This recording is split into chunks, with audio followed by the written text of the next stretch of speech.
मित्रांनो, 10वी आणि 12वीच्या परीक्षा रद्द झाल्याचा सोशल मीडियावर सध्या एक मेसेज खूपच जोरात व्हायरल होत आहे। मात्र या संदर्भातील कोणतीही माहिती खोटी असल्याचं शालेय शिक्षण विभागाने स्पष्ट केलं आहे। 10वी आणि 12वीच्या परीक्षा रद्द करण्याचा कोणताही निर्णय झालेला नाही असं त्यांनी ठामपणे सांगितलेलं आहे। अधिकृत माहिती काय आहे तर शालेय शिक्षण विभागाने सांगितलं आहे की विद्यार्थ्यांच्या भवितव्यासाठी या परीक्षा आवश्यक आहेत, त्यामुळे नियोजित वेळापत्रकानुसार परीक्षा होणार आहेत। तर 10वीच्या परीक्षा या 29 एप्रिल ते 20 मे 2025 दरम्यान पार पडणार आहेत, तर 12वीच्या परीक्षा ह्या 23 एप्रिल ते 21 मे 2025 दरम्यान पार पडणार आहेत।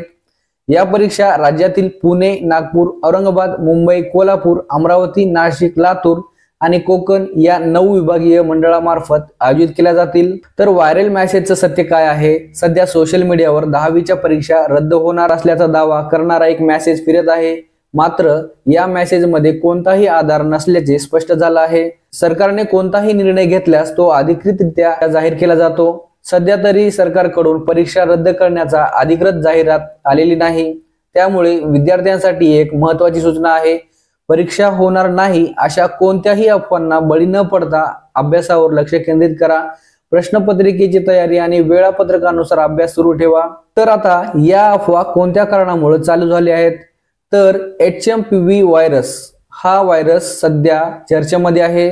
तर HMPV म्हणजेच ह्यूमन मेटान्यूमो व्हायरस। तर ह्यूमन मेटान्यूमो व्हायरस हा व्हायरस एक श्वसन संक्रमण करणारा विषाणू आहे, जो लहान मुलं, वृद्ध लोक आणि कमकुवत प्रतिकारक शक्ती असलेल्या लोकांवर अधिक परिणाम करतो। तर सर्दी, खोकला, ताप आणि श्वास घेण्याचा त्रास अशी लक्षणे यामुळे दिसून येतात। तर सध्या हा विषाणू विशिष्ट भागामध्ये दिसून येत आहे, पण कोविड-19 इतक्या वेगाने पसरत नाही हा। तर सध्या HMPV विषाणूमुळे लॉकडाऊनची शक्यता ही फार कमी आहे। आरोग्य तज्ञांच्या मते योग्य स्वच्छता आणि खबरदारी घेतल्यास मोठ्या प्रमाणावर लॉकडाऊनची भासणार नाही। मात्र स्थानिक पातळीवर काही निर्बंध लागू होऊ शकतात, जसे की शाळा, बालवड्या किंवा सार्वजनिक ठिकाणी गर्दी टाळणे, आजारी व्यक्तींना वेगळ्या रूम मध्ये क्वारंटाईन करणे। आता आपण पाहूया की सरकारच्या काय सूचना आहेत। तर सध्या सरकार आणि आरोग्य विभागाने HMPV विषाणू संदर्भात अधिकृतपणे कोणत्याही लॉकडाऊनची घोषणा केलेली नाहीये।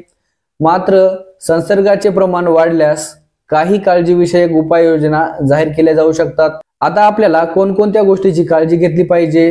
गर्दीच्या ठिकाणी जाण्याचे टाळले पाहिजे, मास्क वापरलं पाहिजे, नियमित हात धुतले पाहिजे, घरातील लहान मुलं आणि वृद्ध व्यक्तींची विशेष काळजी घेतली पाहिजे। तर मित्रांनो, HMPV व्हायरसचे लक्षणं काय आहेत तर सर्दी, खोकला, ताप आणि निमोनिया सारखे हे असे लक्षणं आहेत।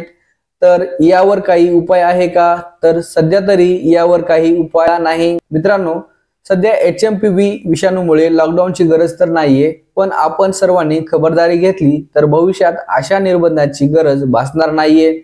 आरोग्य तज्ञांच्या सूचनांचे पालन करा आणि सुरक्षित राहा। मित्रांनो, जर तुम्हाला ही माहिती उपयुक्त वाटली असेल तर व्हिडिओला लाईक करा, शेअर करा आणि अशाच महत्त्वाच्या माहितीसाठी आमच्या चॅनलला सबस्क्राईब करा। धन्यवाद। जय हिंद, जय महाराष्ट्र।